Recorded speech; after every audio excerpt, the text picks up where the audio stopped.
By the end of this video, you will know how to stop ruminating and how to stop overthinking.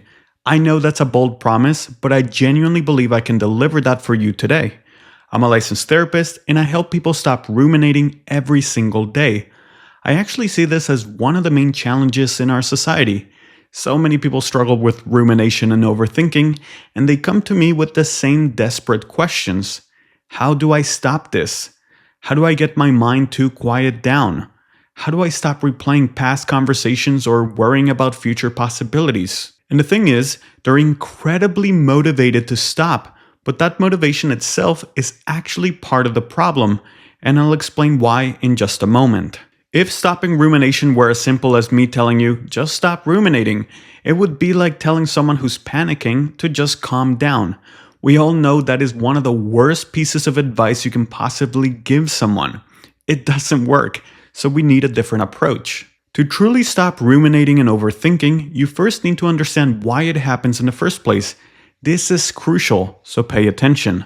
Rumination and overthinking are your brain's attempt to remove your anxiety. Let me say that again, because it's so important. When your brain replays conversations in your head or tries to problem solve every possible scenario, it's actually trying to help you. Your brain thinks that if it can just figure everything out, if it can find certainty, if it can prepare for every hypothetical situation, then it will eventually remove that uncomfortable feeling of anxiety. You know that feeling I'm talking about, right? The rapid heart rate, the sinking sensation in your stomach, the tightness in your chest. Rumination is your brain's strategy for getting rid of those sensations. It's saying, I don't want you to experience this discomfort, so let me think my way out of this problem. And here's the kicker. I bet at some point it actually worked for you. Maybe you ruminated about something and eventually you found an answer that gave you relief. Or perhaps you gave yourself some reassurance that temporarily made you feel better. Your brain then learned from that experience. It learned that ruminating equals relief, even if that relief was short-lived or even false. But here's what we know now. This creates a vicious cycle. When we overthink and ruminate, we actually get ourselves more worked up, which increases the anxiety we're feeling, which makes us ruminate even more because that's the only tool we know how to use. It's like trying to put out a fire by pouring gasoline on it. So that's what I need you to understand first. Rumination and overthinking are simply your brain's misguided attempt to remove anxiety and find certainty. Let me give you a concrete example. Let's say someone, we'll call her Susie, has a conversation with a coworker. Later that night, she starts wondering, did I say the wrong thing? What are they thinking about me right now? What if they're talking to other people about what I said? Oh no, what if I came across as rude? So Susie starts replaying the entire conversation in her head. She analyzes every single word she said, every facial expression she made, and every possible interpretation of her tone. She goes into this mega deep research mode, examining the conversation from dozens of different angles, just trying to guarantee with absolute certainty that her coworker isn't mad at her or isn't saying negative things about her behind her back. But here's the problem. That certainty is impossible to achieve. It's something completely outside of her control. Yet her brain keeps ruminating over and over and over again, examining the situation from every conceivable angle, just trying desperately to eliminate that uncertainty. And this doesn't just happen with past situations. It happens with future scenarios as well. Susie might be walking around thinking, what if I get fired tomorrow? So her brain tries to prepare for that possibility, thinking about it constantly, trying to ensure it doesn't happen. But then another what if pops up. What if my partner leaves me? Did I say something wrong to them? What if they're upset with me right now? And the rumination continues, jumping from one worry to the next with no stop button in sight. This leaves overthinkers and ruminators completely and utterly exhausted. It's generally one of the most difficult experiences people go through. Now, most people approach this by trying to actually solve the problem. They think, if I can just figure this out, the anxiety will go away. But unfortunately, in life, many problems simply cannot be solved, at least not in the short term. There will also always be an infinite amount of uncertainty and hypotheticals that could play out. We don't know how people interpreted past conversations. We don't know how future events will unfold. We can't read people's minds. We cannot predict the future. What I'm telling you is this. We have an infinite amount of things we could potentially worry about. There will always be uncertainties, no matter how much problem solving you do. There will always be more things to worry about. If you think, well, if I can just get rid of this one particular worry, then all my worries will disappear. My answer is this. Maybe in the short term, yes, but something else will inevitably pop up and you will fall right back into the vicious cycle again. So if problem solving isn't the answer, what is? Remember at the beginning when I told you that rumination and overthinking are simply a vehicle to get rid of that uncomfortable physiological state? Well, the actual solution is learning to sit with that unpleasantness, to sit with the anxiety itself. That means sitting with the rapid heart rate, with that sinking feeling in your stomach, and not fearing it so much, not trying to push it away constantly. Now, I'm not going to lie to you, it is absolutely uncomfortable. It would be absurd for me to tell you that anxiety feels good, but we do need to learn how to accept it. One of the most powerful ways to do this is through something called uncertainty exposure. Here is how it works. Whenever you have a what if situation, what if I said the wrong thing to that person? What if I get fired from my job? What if my partner leaves me? What if there's a leak in my roof?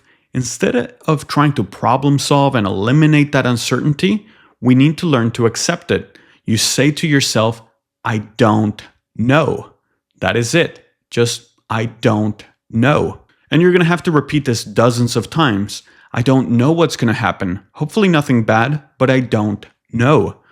Notice what I'm saying here.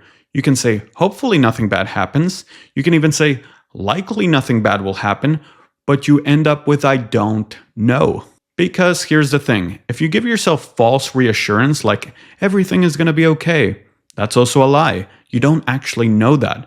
False reassurance is just another form of removing uncertainty, which is exactly what we're trying to stop doing. False reassurance, overthinking, and rumination are all just different ways of trying to create certainty in something that's actually uncertain. The real solution is to accept the uncertainty itself. So you legitimately tell yourself, I don't know what's going to happen. Is it scary? Yes. Do I know for certain? No. Hopefully nothing bad happens and I don't know. And here's the wonderful thing about this approach. You are not lying to yourself. You truly don't know what's going to happen. You cannot predict the future with absolute certainty. Life just doesn't work that way. Yes, you can anticipate things to some degree, you can make educated guesses, but you can't predict the future with 100% certainty. So sitting with, I don't know what will happen, hopefully nothing bad, we'll see, that actually closes the loop of overthinking.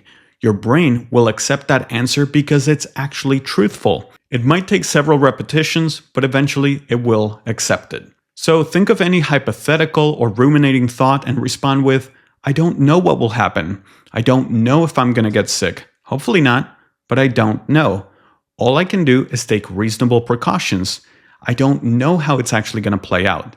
I can do things to increase the odds of a good outcome, but I don't know the result for certain. The brain can actually settle with this response because you're giving it the truth.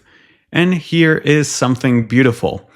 Once you start accepting uncertainty a little bit more, you'll notice that most of the time, the bad thing you're worrying about never actually happens anyway.